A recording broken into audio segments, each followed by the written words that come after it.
fans, how are we doing this week? It is Sam here from the Hawker Channel, and today, well, it's another match preview. We're up against the Tigers this week, playing on a Sunday. Look, from here, in theory, we should make finals. In theory, you never know what can go wrong, and the added pressure of we should, it's definitely going to take a bit of a toll on players, you'd think.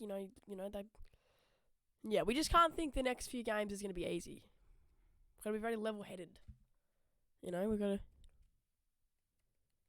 to play well, basically. Keep playing the way we're playing.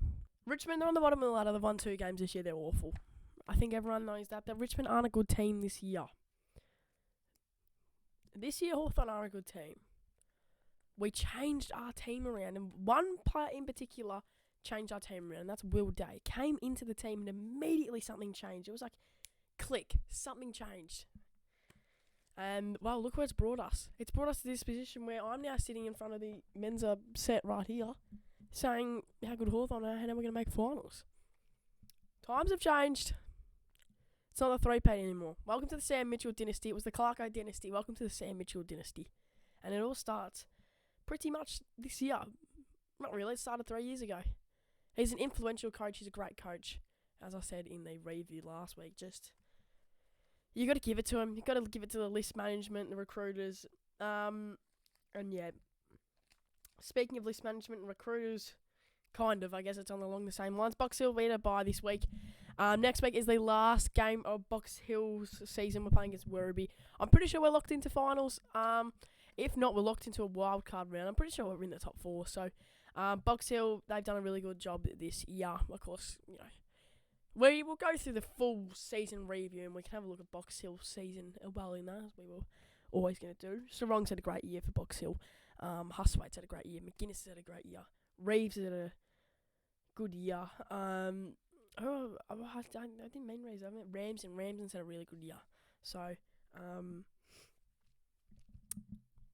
what a season it's been. It's been exciting. I'll tell you that. It's been bloody exciting. And the last time I was in this position where I'm thinking, geez, we got a chance here, is 2018.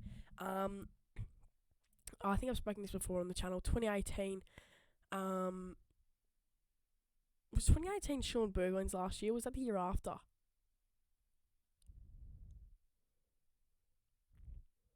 Was Sean Burgoyne's last year 2018 and played 400th game? I'm not sure. It might have been 2019. Because it definitely wasn't 2020, because I went to Sean Burgoyne's 400th game. I'm not sure. Anyway, 2018. We lose the first final against the Bulldogs, and wait, am I in the right year? Wait, 2018. No, that's 2016. Far out. What am I talking about? 2018. 2018 qualifying final. If we win it, we go to the prelim. If we lose it, we're out. We're playing against Melbourne. This is when Melbourne were sort of a bit iffy. They just went up and down each year, and you didn't really know what was going to happen. And that's sort of what they're doing now. They just had 1 year where they just were really good throughout the whole thing. And I remember going to my colleague, okay, this is a final. If we win this, we're into a prelim. Of course, at the time, I was pretty young. You don't really fully know, as I said. Now you realise how, great stuff is and how hard it is to get in that position. And, we're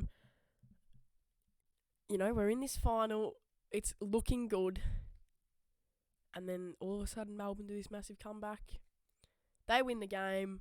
We lose. We don't make finals for the foreseeable future. And Melbourne gets smashed the next week against the West Coast Eagles, as I dropped my whole notebook there. So, it was a bit of a waste of them winning, wasn't it? Because they were freaking awful against West Coast the next week. They got smashed by a record margin. It was something like, I don't know, it was a bad game. They got absolutely battered against West Coast. West Coast went on to win the premiership. Enough of 2018. We're living in 2024 right now. 6 years later, we've got the biggest opportunity we've had yet. We have got a brilliant young team full of brilliant young players and a brilliant young coach in Sam Mitchell. Everything seems to be just clicking, working perfectly. And we got a chance of a lifetime for some of these players, and a chance that I think a lot of these players will be waiting for. We got some very skilled players like Ginnivan, who's played in the biggest game of the whole year. Bruce Gunston played in grand finals before. I'm trying to think if there's any other players that have played in grand finals or finals. Carl Amon, he would have played in a few finals for Port Adelaide. Has John Menimpi played in a few finals for Port Adelaide? Probably. John Menimpi's played in a few finals for Hawthorn, I think. Maybe even one or two. Anyway, Hawthorn's last game against Richmond. Well, that was something to just be proud of, wasn't it? Dustin Martin's 300th game. We went out there, and we absolutely destroyed them. We spoilt the party a little bit. Now that Dustin Martin, now that Dustin Martin has retired, you kind of look back on that a bit sad. Like, he probably deserved a little bit better, didn't he? Anyway, we absolutely killed them. And let's be realistic, Richmond are the worst team in the league this year. They're absolutely awful. They've had 2 wins this year. They don't have much going on. But what I like about Richmond is that they're not doing what we did, which, we kind of just hung on to these, players and, these mid-tier players, hung on to them and tried to win premierships with players like O'Meara and all that. But, it didn't really work. And Richmond understand what you need to do to make a premiership team, so it looks like they're going to be trading out all of their top players for draft picks, which would be really interesting. They think they're going to get 6 top 20 draft picks, which it's going to be crazy. It's going to be an interesting trade period and draft season, which we're getting to very soon. Unfortunately, the season's coming to a close very quickly. Their last 5 games are all losses. They haven't won a game for a solid minute. It's been a while. 2 of those being at the MCG. Wow. They're not good. If you look back on 4 years ago, Richmond don't lose the MCG. Look at it now. Times are changing. Our last 5 games, 4 wins coming from those last 5 games. 2 of those being at the MCG. Of course, we absolutely belted Collingwood. And just yesterday, we absolutely belted Carlton. That's pretty impressive. That is impressive. Absolutely killing Carlton, absolutely killing Collingwood.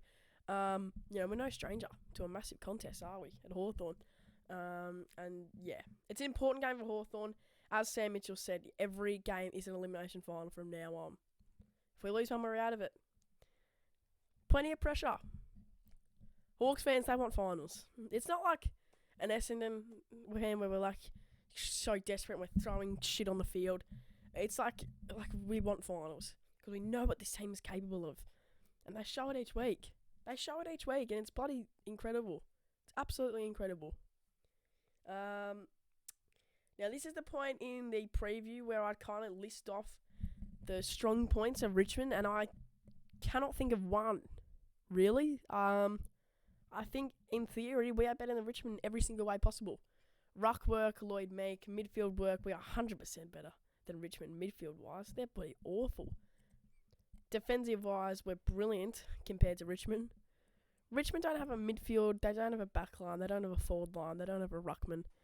And all of this could come back to bite me in the arse. But I'm just saying that I definitely think that we're going to win against Richmond. But again, this is going to come back and bite me in the arse when we get belted by them by 60 points. But you got to have faith in your team. You got to be confident. I do think that we'll win. I don't think Richmond have any strong points in their team at all. 0 strong points. And you know what? That's not going to come back and bite me in the ass because I got faith in my team. I've got to be confident. Got to be confident in these big matchups. And no, I haven't got a haircut. I've just slipped it back. If you know that line, you're a real one. That's pretty much it for the preview for this week. It's an exciting one. Look, Hawthorn fans, especially me, I've been wanting this last few years. You didn't really care if you won or lost because it didn't really matter. You're on the bottom of the ladder. Now it matters. Let's make this matter, Hawthorn. Let's step up. I'm still ecstatic after the last game we played. Brilliant. Lovely. Come the Hawks. Take a big deep breath, Hawks fans. Still 2 weeks to go. It's 2 weeks we can win, 2 weeks we can lose, 2 weeks we can draw. And then who knows what's going to happen in the foreseeable future. Thank you so much, Hawks fans, for tuning into this stream. The amount of times I've dropped that in this video is awful. We'll get that out of the way. Thank you very much for tuning into this video. Hope you enjoyed. Hope you enjoy the weekend as well, even if you're watching on TV or watching the game or even listening on radio. Enjoy the game this week, Hawks fans. Let's get the win. And then, yeah, let's get the win in Launceston. Come on, Hawks, let's go. Come on, the Hawks. We're making finals this year.